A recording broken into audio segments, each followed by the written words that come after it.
Welcome back, everyone. Today, I'm taking you deep into the heart of the 3411 coordinates, a place where the humidity is thick and the jungle feels alive. I never thought a routine trek through these uncharted woods would turn into a desperate fight for my very life. The air was heavy with the scent of damp earth and rotting vegetation as I pushed through the dense undergrowth. I was following a small tributary, looking for rare bird species, completely unaware that I was being tracked by a silent, apex predator from the water. There's a specific kind of silence that hits when the jungle suddenly stops breathing. I felt a sharp chill run down my spine, despite the sweltering heat. Something was watching me from the shadows near the water's edge. Something very large and very patient. As I leaned over the muddy bank to refill my canteen, I noticed a strange, rhythmic ripple in the murky water. At first, I thought it was just a submerged log drifting with the slow current, but then two prehistoric golden eyes broke the surface. My heart stopped. This wasn't just any snake. It was a massive green anaconda, easily 20 feet long. The sheer girth of its body beneath the surface was terrifying.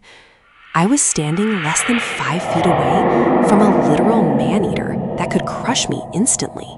The snake began to uncoil with a terrifyingly fluid motion. It didn't strike immediately, it just drifted closer, testing the air with its black tongue. I was frozen in place, knowing that any sudden movement might trigger an instinctual attack that I simply couldn't outrun or fight.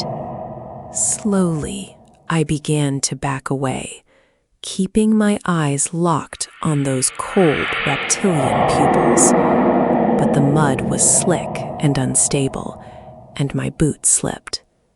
The splash was like a dinner bell. In one blurred instant, the water exploded as the giant beast lunged forward. I scrambled up the steep embankment, my fingers clawing at roots and thorns. I could hear the heavy thud of its massive body hitting the bank right behind me. The sound of its scales sliding over the wet leaves was a noise I will never forget. I didn't stop running until I reached the higher clearing, my lungs burning and my adrenaline redlining. When I finally looked back, the predator had vanished back into the dark water, leaving only a massive, flattened trail in the mud as proof of its existence.